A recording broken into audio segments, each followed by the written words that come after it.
విశ్వాసానికి ఏమొస్తుందండి? పరీక్ష. ఏంటి పరీక్ష? నువ్వు నన్ను ప్రేమిస్తున్నావా? నీ కొడుకుని ఎక్కువ ప్రేమిస్తున్నావా? నీ కూతుర్ని ఎక్కువ ప్రేమిస్తున్నావా? ఇది దేవుడు చూస్తాడు. ఈజీ అనుకున్నారా ఏంటి? ఒట్టి మాటలు చెప్పడం మానేసి ఫస్ట్ క్రియలు చేయండి. అబ్రహాము క్రియలు చూడండి, కనపడుతుంది. ప్రభువా, నా మనసులో ఏముందో నీకు తెలుసయ్యా, హృదయాంతరంగం ఎరిగిన వాడు నా గురించి నీకు తెలుసయ్యా, మా ఆవిడకి భయపడుచున్నాను ప్రభువా. అన్ని నీ కాళ్ళ దగ్గరికి రావు.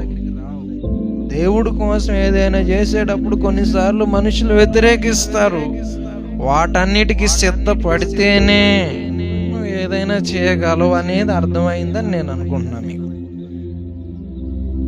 వాళ్ళ వంకలు వీళ్ళ వంకలు చెప్పొద్దు. మనుషులకు భయపడి దేవుడు చెప్పింది చేయడం మానేయడం అనేది చేతగానితనం.